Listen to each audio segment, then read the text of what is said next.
اعوذ باللہ من الشیطان الرجیم بسم اللہ الرحمن الرحیم۔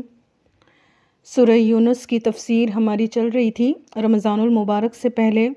ہم نے آیت نمبر 46 تک پڑھ لیا تھا۔ اللہ تعالیٰ سے دعا ہے اللہ تعالیٰ ہم سب کے دلوں میں قرآن مجید کی محبت عطا فرمائے اور قرآن مجید کے ساتھ استقامت نصیب فرمائے۔ ہمارے یہ شارٹ لیسنز کے اسباق ہوتے ہیں جو کہ ہفتے میں 3 دن چلتے ہیں، پیر، منگل اور بدھ، اور جمعرات والے دن ہمارا حدیث کا لیسن آتا ہے، جمعے والے دن ہمارا بیان ہوا کرتا ہے۔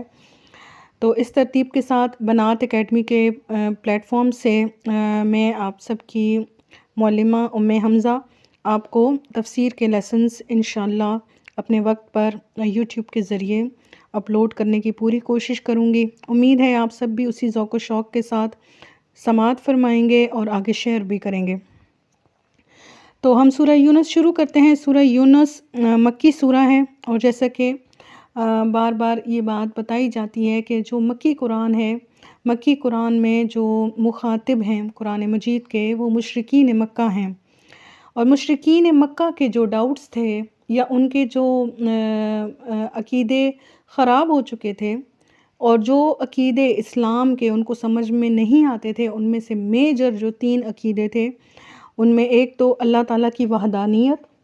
وہ اللہ کو تو مانتے تھے لیکن اللہ کے ساتھ شرک کرتے تھے، اور انہوں نے شرکیہ عقائد اور عبادات کے کچھ طریقے گھڑ لیے تھے۔ تو مکی قرآن کے اندر ان کے ان عقیدوں کو اور ان عبادات اور رسومات کے طریقوں کو رد کیا جاتا ہے، دلائل کے ذریعے سے ان سے بات کی جاتی ہے۔ اور پھر یہ قرآن مجید کا معجزہ ہے کہ اگرچہ اولین مخاطب ان کے قرآن کے اولین مخاطب تو وہی لوگ ہیں جو اس وقت موجود تھے جس وقت قرآن مجید نازل ہو رہا تھا، لیکن قرآن مجید ساری دنیا کے لیے ہے، تو اس میں آپ کو ہر دور کے انسان کے لیے ہدایات مل جاتی ہیں۔ تو ایک تو عقیدہ جو ان کو سمجھ نہیں آتا تھا وہ وحدانیت ہے، اللہ تعالیٰ کی وحدانیت ان کو سمجھ نہیں آتی تھی۔ پھر رسالت انہیں سمجھ نہیں آتی تھی کہ ایک انسان کیسے رسول ہو سکتا ہے، اور خدا نے اگر رسول بنانا ہی ہے تو وہ کسی فرشتے کو بھی تو بھیج سکتا ہے، اسے کیا ضرورت ہے کہ انسان کو ہی رسول بنا کر بھیجے۔ اور تیسرا آخرت کا عقیدہ، والبعث بعد الموت، مرنے کے بعد دوبارہ زندہ ہونے کا جو فلسفہ ہے یہ ان کو سمجھ میں نہیں آتا۔ تو قرآن کے مکی قرآن جو ہے میجرلی وہ ان کے ان 3 جو سیگمنٹس کہہ لیں ان پہ کام کرتا ہے، اور ان کی ان غلط عقائد یا ان کی ذہن سازی کرنے کی قرآن ایکچولی کوشش کرتا ہے۔ تو ہم شروع کرتے ہیں، ساتھ ساتھ ہم تلاوت کرتے ہیں، ترجمہ کرتے ہیں اور مختصر تفسیر کیا کرتے ہیں۔ اعوذ باللہ من الشیطان الرجیم بسم اللہ الرحمن الرحیم۔ وَلِكُلِّ أُمَّةٍ رسول، اور ہر امت کے لیے ایک پیغمبر آیا ہے۔ فَإِذَا جَاءَ رَسُولُهُمْ، پھر جب ان کے رسول آ جاتے تھے، قُضِيَ بَيْنَهُمْ بِالْقِسْطِ، تو ان کے درمیان انصاف کے ساتھ فیصلہ کر دیا جاتا تھا۔ وَهُمْ لَا يُظْلَمُونَ، اور ان کے ساتھ ناانصافی نہیں کی جاتی تھی۔ یعنی رسول اللہ صلی اللہ علیہ وآلہ وسلم سے یہ کہا جا رہا ہے کہ آپ پہلے رسول نہیں ہیں، آپ سے پہلے بھی ہر امت میں رسول آئے ہیں۔ تو ایک بات تو اس آیت سے ہمیں یہ پتہ چلی کہ ہر امت میں، ہر زمانے میں، ہر دور میں رسول ضرور آئے ہیں۔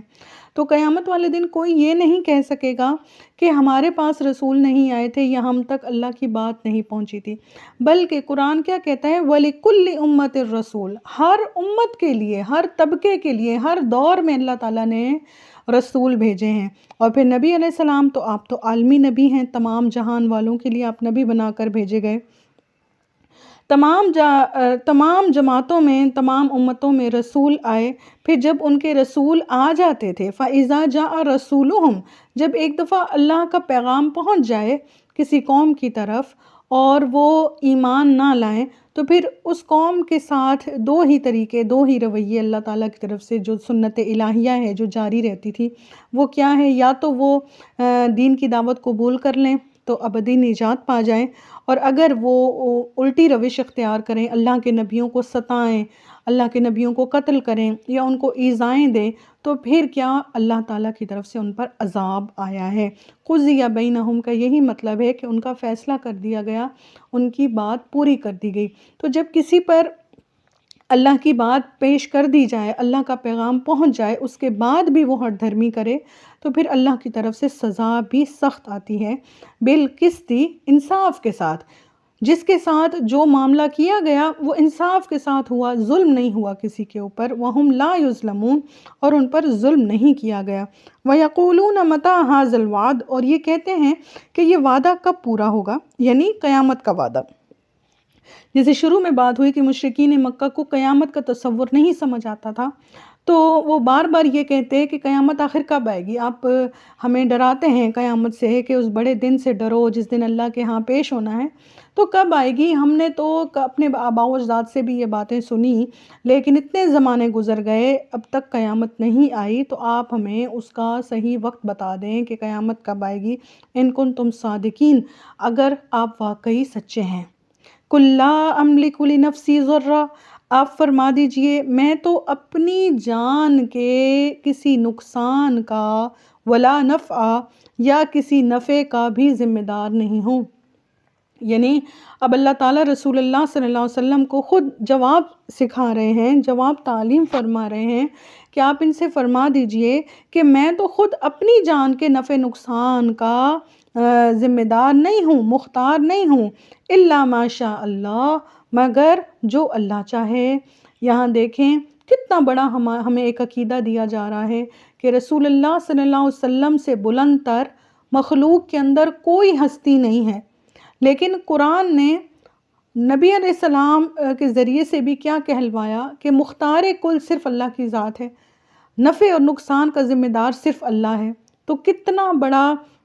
یہ جو عقیدے کی گمراہی ہے جو فی زمانہ بھی بہت پھیلی ہوئی ہے کہ کمزور عقیدے کے مسلمان یہ جعلی پیروں کے چکر میں اور یہ جعلی شعبدہ بازوں کے چکر میں اور ان سے ایسی اندھی عقیدتیں رکھے ہوئے ہوتے ہیں کہ ان کو لگتا ہے کہ یہ شاید میرے بگڑے کام بنا دیں گے، یا یہ ہمیں رزق دے دیں گے، یا یہ ہمیں اولاد دے دیں گے۔ تو قرآن نے کتنا بڑا یہ غلط عقیدہ جو ہے ایک ہی جھٹکے میں صاف کر دیا کہ نبی علیہ السلام سے تو بڑے کوئی نہیں ہیں، نبی علیہ السلام سے بڑی ہستی تو کسی کی نہیں ہے۔ تو قرآن نے یہ فرما دیا کہ آپ ان سے فرمائیں کہ میں تو اپنی جان کے نفع نقصان کا بھی اختیار نہیں رکھتا، مگر جو اللہ چاہے، لِكُلِّ أُمَّةٍ أَجَلٌ، ہر امت کے لیے ایک وقت مقرر ہے، ہر گروہ کے لیے ایک وقت مقرر ہے۔ اذا جاء اجلهم، تو جب ان کا وقت آ پہنچے گا، فلا یستأخرون ساعة، تو نہ تو انہیں مہلت دی جائے گی ایک لمحے کی، ولا یستقدمون، نہ تو وہ عذاب مؤخر کیا جائے گا اور نہ ہی وہ اس کو آگے، اس سے آگے بڑھ سکیں گے۔ قل ارأیتم، آپ ان سے پوچھئے، ذرا دیکھو تو، ان اتاکم عذابہ بیاتن او نہارا، کہ اگر آ پہنچے اس کا عذاب تمہارے اوپر رات کے وقت یا دن کو، ماذا یستعجل منہ المجرمون،